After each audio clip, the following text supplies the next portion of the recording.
have the right thought processes, the games will become a lot easier for you. And Yeah. there's subtle things that players at the professional level do that you aren't able to do yet. And as long as you can do them, you can build up small advantages, right? So anyways, let's walk into the lane here. Yeah. So the way you approach the lane, this is really good. Now, why is the approach really good for you? What are you thinking relative to this approach? Because this in itself, this movement right here, speaks volume. Because Brand is like, I don't know, if I would stay where Nami's staying right now, I think it would be really bad because Brand can just walk up to me and give me free W. Brand can still walk And up, right? But the takeaway here is Ezreal, right? If you approach the lane through a north side opening, Ezreal can opt to Q you without any repercussion of damage because you're Vayne, and so you end up pathing to the south side, which is really clean, which is really good because then obviously you only have to worry about Brand. The problem in this lane is it depends on how Nami plays it out, because if Brand opts to take south side pocket and then Ezreal opts to take north side pocket, you're forced to play the lane in a very defensive angle through like here, right? Yeah. Anyway, so you hear like you should just auto. Again, this is weird, right? Because you end up clicking back for absolutely no reason. So you should understand that this guy just used his W. So he's on cooldown, so he has no incentive to really move forward. If he presses forward and Nami ends up starting W or starts a bubble or whatever she starts, he may actually end up losing a trade if you opt to auto him, right? And then you kite into the bush. And if he walks up and you auto him and you walk into the bush here, you're not going to take aggro from these two frontline minions, and these casters won't do anything to you, and this guy's out of the lane, because you have a sustain advantage against Ezreal. Okay? And so this guy, in no world, if this guy is a human being, would he ever walk up and try to harass you? And so, because you've acknowledged that, and you know that this guy can't do anything either, you shouldn't be moving backwards. This click, this input, delays level 2.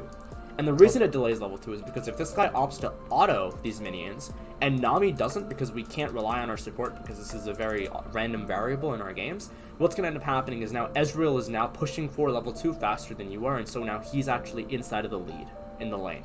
So now if Ezreal opts to get control of level 1, and let's say the opponent jungler starts on the left-hand side, which in this case he did, and it is a Kayn, right? So if if Ezreal and Brand control wave 1, and Ezreal and Brand can control, which wave 1 will trickle on to controlling wave 2, eventually what that'll mean is Ezreal wins on wave 4. Okay? Ezreal wins on wave 4 because you've lost on wave 1 in this scenario here. Because if you can just start autoing and you can start piling up advantages on wave 1, if you can win wave 1 inside of this matchup, you win wave 4. Does that make sense? Yeah. Okay. So here, like, this is weird. This is really weird.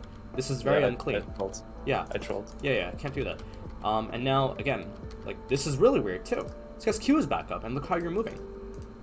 Why are we not here? Why are we not in and out like this, or in and out like this? This is the one time where you can play the lane like this, right? So there's two ways you can play the lane in two fashions, right?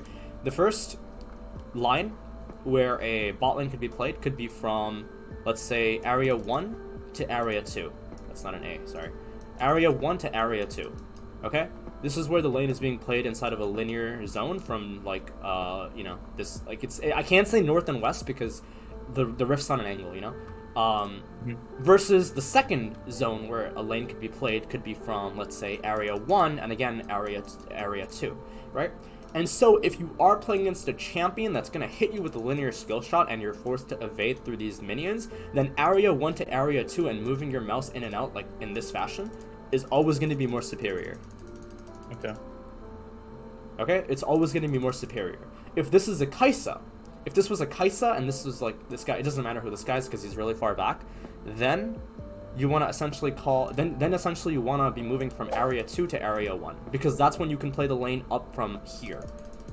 Because Kai'Sa can't just do something like that unless she W's, but is that okay to do at level 1? No, of course not, right? Yeah.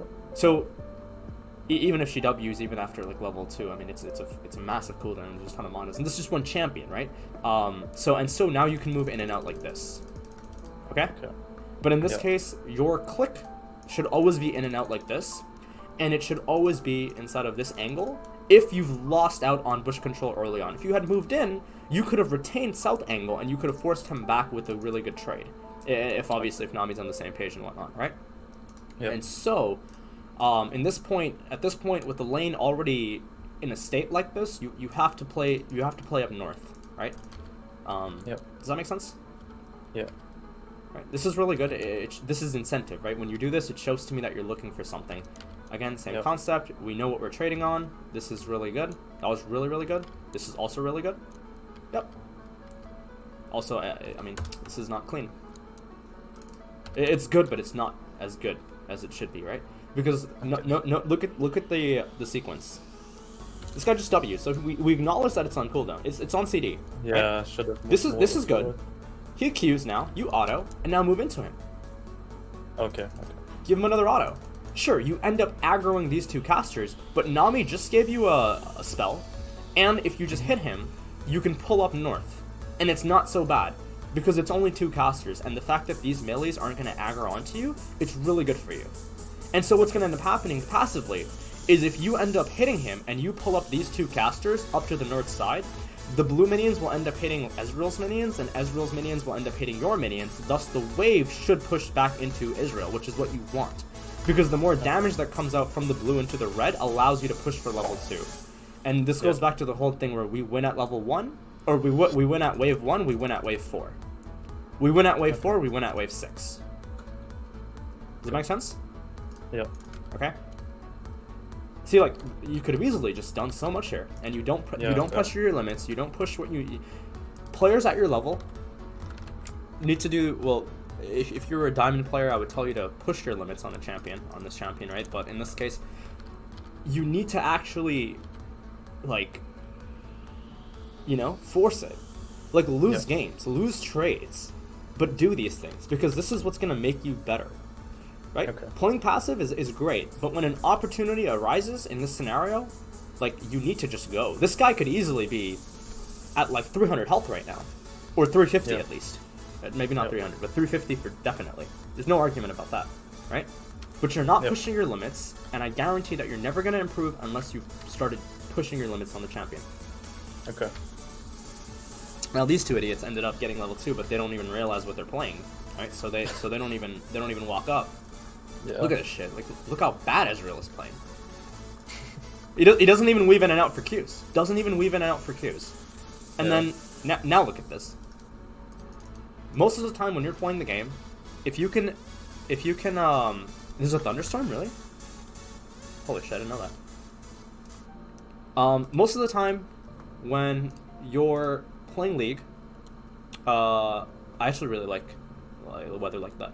I'm getting distracted. So most of the time when you're playing League of Legends and you know you're playing against a lane opponent, if you are not able to determine why your lane opponent is bad, it means that there's something that you still have to learn. Right? Okay. So while you're playing the lane, you also have to know that, okay, well, Ezreal is bad because of these reasons. Right? Yeah. Or Brand is bad because of these reasons. Depending on how you come to these reasons, can evaluate how deep you're actually thinking about the game. Because there's two types of players, right? There's the players that listen to the streamers, or they watch my content and they just copy paste what I say. And when I say that Ezreal is bad, and they play against a random silver Ezreal, right? And they automatically assume that the silver Ezreal is bad, but they don't know why he's bad. They don't come to the right conclusions as to why they're playing incorrectly. And so, this is what you have to do. You have to try to evaluate what is making these two players, why are they in Platinum 4? And if you can evaluate and understand why they're in Platinum 4 or Diamond 4, then you can start to understand how to actually abuse that, how to actually make use of that. Right? Okay.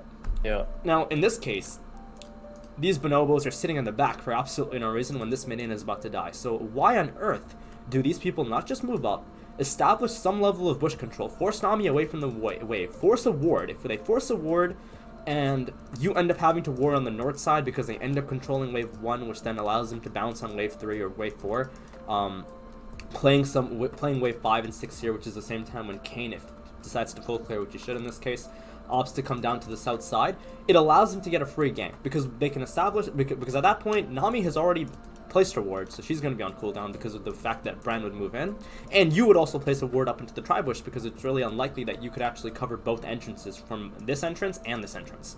with one ward. Obviously, it's not possible.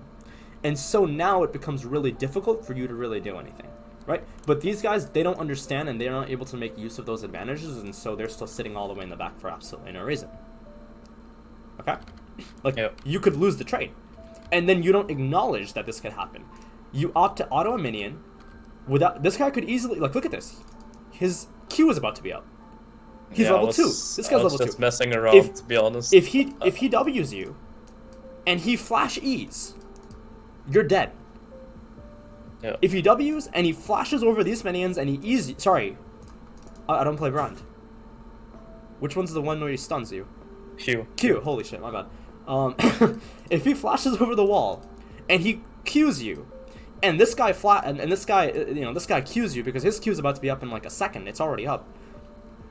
He can flash to kill you. You will die here. And Nami can't protect you because one, Nami's I mean, I've cleansed, so... oh, you do have cleanse. Oh, yeah, I didn't know that. Okay. because they have the Sandra, and yeah, that's Okay, why. true. Okay, well, I didn't see that. But you still lose. Okay, maybe you don't die, so I take that back. Maybe you don't die, but you still lose the lane. Right? Because what is this? This is the third wave coming in. So you've lost on wave 1. Wave 2 is pushing into you, right? Yes. Wave 3 will end up buffering. So wave 2 will push, wave 3 will buffer, right?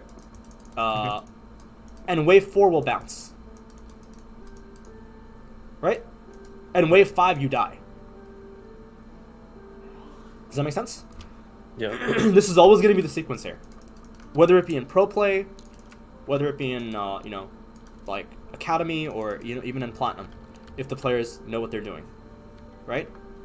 Yep. You're always going to die here. Now this is really bad. Now why is this really bad from Ezreal? Now Ezreal can do what he just took no, I think Brent took minion aggro, and yeah, and now Ezreal, instead of hard shoving the next wave, is forced to build wave 3, and now he doesn't get the bounce on 5. Now he's not able to get the bounce on 4. Sorry, not the bounce on 4. He gets the bounce on 5. And so if the buffer is on 3, if the buffer is not on 3 and the buffer is on 4, 5 ends up bouncing and 6 and 7 are played here. If the buffer is on 3 and 4 bounces back, 5 and 6 are played here. Does that make sense to you? Yeah. Right? These are lane timings. This is all lane timings that most coaches, most people, most professional coaches. I actually don't know anyone other than LS and I who talk about this, actually. And I think I never heard that before. I think that what's his name? What's his name? Ah, my God. Hold on. Veteran talks about this as well, I think, at one point. Right? I think Viger V2 also talks about this before as well. Curtis, I haven't heard Curtis talk about it. But right, like these are lane openings, right? These are bounce back points, right? Where you play the lane inside of a certain angle that allows you to retain certain advantages against junglers, and this is relative to pathing, right? This is relative to where your jungler spawns. Now, sure, we can use the first scenario with the bounce back on 5, or we can play 5 and 6 here. 5 and 6 are being played here, but your opponent jungler is on the left hand side, then it's not as good as maybe 7 or 8 being played here, because if 7 or 8 is being played on the left, is being played inside of your angle, and the jungler is down, it's a very free kill. Yep. Okay. All right.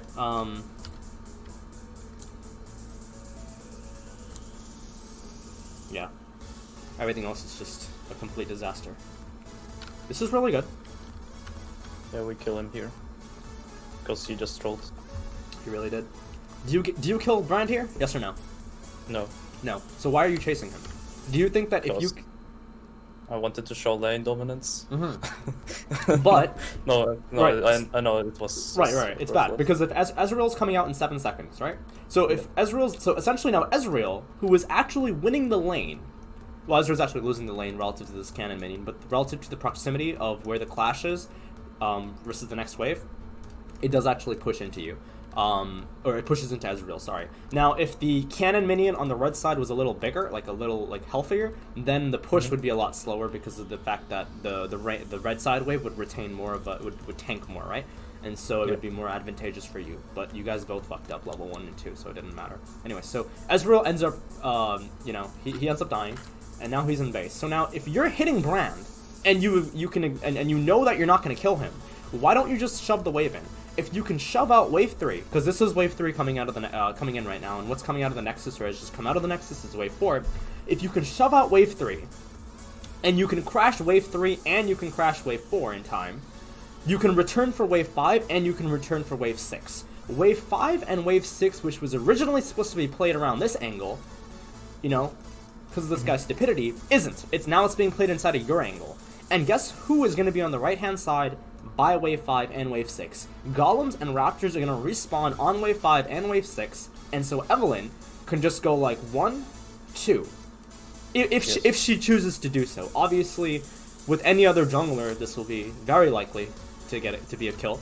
But unfortunately, because it is Evelyn, and Evelyn does want to look to full clear and try to hit 6 as fast as possible, or Evelyn, like Karthus, or just any champion that wants to do something like that, then it's obviously not as likely. But 5 and 6 are also the same time when the opponent jungler, if they start on the right-hand side on a match with Evelyn, will also be onto the right-hand side of the map, and so now they can't actually gank you. Yeah. Does that make sense? Yeah. But this all changes if you end up locking wave 4. Because if you end up locking wave 4 and wave 5 ends up arriving, let's say for some weird reason you stay, and you end up shoving out on wave 5, you recall, wave 6 is a cannon, but Ezreal and Brand have the wave clear to shove out wave 6, and then wave 8 comes back into them. Whereas you could have frozen on wave 8. Or you could have slow pushed on wave 8. Yeah. Okay, does that make sense? Yeah. Most pro players can't think of this stuff, like, off the bat. This is why, this is one of the reasons why, this is essentially, what I'm talking about now, if professional players were able to do these things, it would bring their play to the next level, to the point where they would probably end up being one of the best teams, because the best teams aren't even able to do this properly. Okay. Right? They're not able to coordinate these things properly sometimes. Right? There's obviously a bunch of other things. There's a bunch of other things that they end up doing. Jungle in NA and EU is obviously an issue, not so much in Korea or China, I've noticed. Right? Lane freezes, with the exception of maybe like G2 and some Korean teams, and I haven't seen a Chinese team do it, mainly because it's out of their nature. Do end up freezing post lane phase, right? Like this is also doable.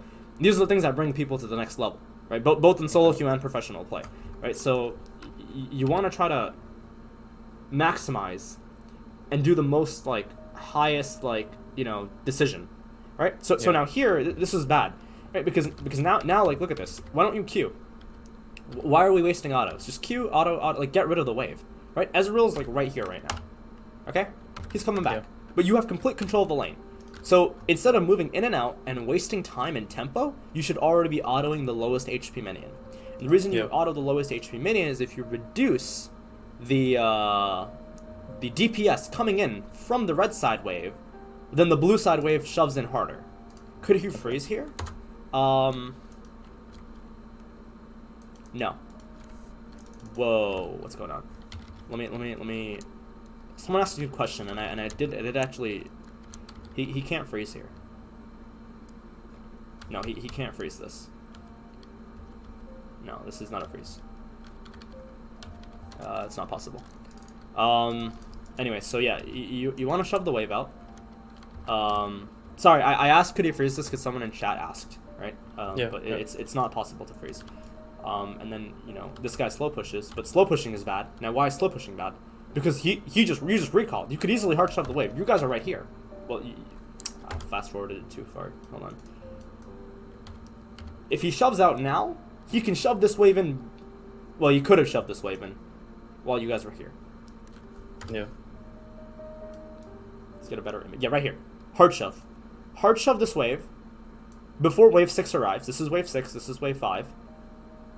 Right? Hard shove it out. And then as you arrive, 7 and 8 come into him. 7 and 8 are played right here. Okay? Yep. So this is bad by Ezreal. Right?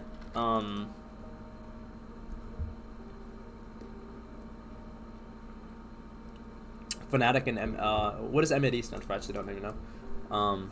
Froze lane after LEC. Froze lane in LEC. Okay. That's good.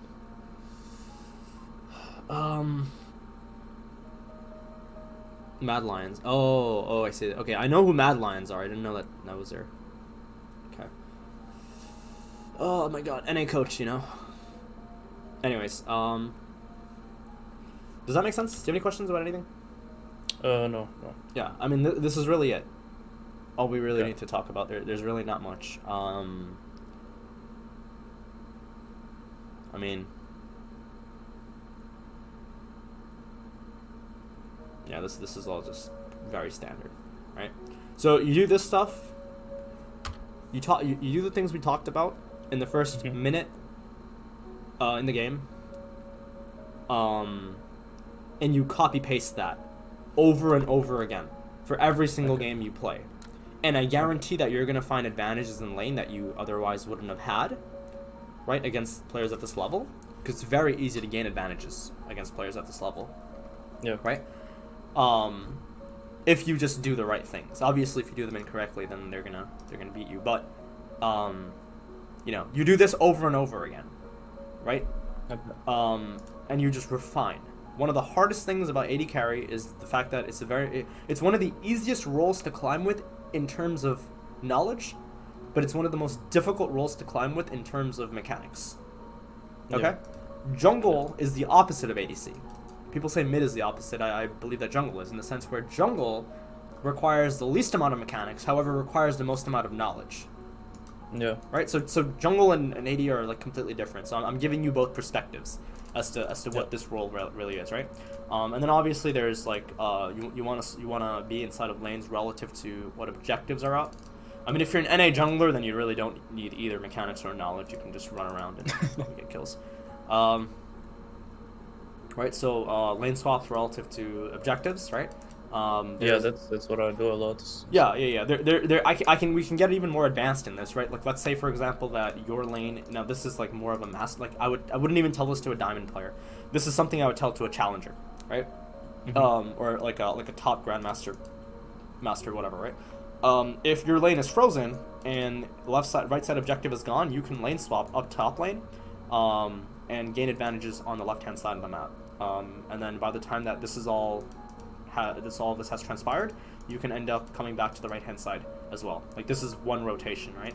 And this is this is probably the most like it's stuff like this that become a little more knowledge based as you walk up as you like climb into challenger. But in platinum, what you need to work on is the spacing, the trading, the map awareness, just the little things. Okay. Okay. Okay. Is there anything new is any of this new? Like, is this all like?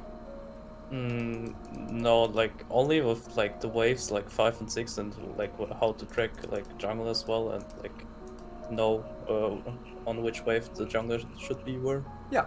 So yeah. But like spacing, trading, Yeah. and yeah, that's like. Yeah. So you watch the videos. I just need to stop autopiloting because that's Exactly what I do. Yeah. So you watch the videos. You get 300 games of Vayne. Oh, sorry, Jesus Christ! I am. Wait. I need to go to church. I'm sorry. This is too much. I haven't coached in over 2 weeks. This is what happens when you don't coach for 2 weeks. Holy shit! God forgive me. Okay, play Ashe. Okay. Wait, really? Yeah, you can play Ashe. You can play MF. You can play Varus. Varus is busted. To be honest, I tried like Ashe and MF, but I don't know, I just can't play those champions. Right now I'm just spamming Vayne and Aphelios. And yeah, I don't know, I feel like that's my best. So do this. Right? Now, I'm going to tell you something that I've never told anyone else. Okay, this is once in a lifetime thing. Okay. Look, you could play 50 games. If you don't find success, and if you can't slow down the game, and if you don't get out of Platinum in 50 to 100 games, you drop the champion. You play Varus, right? So basically, you're like okay, this is gonna sound offensive, but I don't mean this directly to you, right? You're like the fuck. Do toddlers? No, toddlers don't ride bikes. What am I saying? Fuck. What's after a toddler? A kid, right? Like, okay, so you're basically like an 8-year-old. Do 8-year-olds ride like tricycles? Like, I don't even know. So basically, you're like a 5 to 8-year-old, okay? And you want to ride the bike, but you can't keep your balance, right?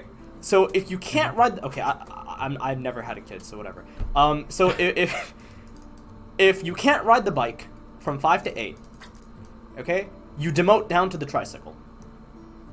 Okay, so you can ride. Vayne and Aphelios is like the bike for you. If you can't ride the bike, and you're not able to get out, and you're not able to properly, you know, do well, then you put on some training wheels and you get on Ashe and Varus or MF. By the way, do you mean 50 games to 100 from now on, or like because I played like almost 50 games before? From now on. Okay. Alright, so now people are going to be like, oh, Zen, why are you recommending a plot player to play Vayne or something? No.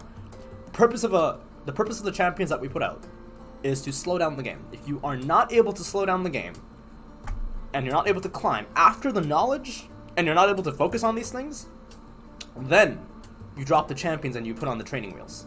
Which in this case is not even Varus, it's actually Ashe or MF. Right? Varus is a little harder, but if you do play Varus, you one-trick it, right? Because you play him primarily, right? You mostly play Varus, because obviously he will get banned out or whatever, or picked, right? Yeah. But if you can climb without training wheels, then you can go ahead and do that, right? Okay.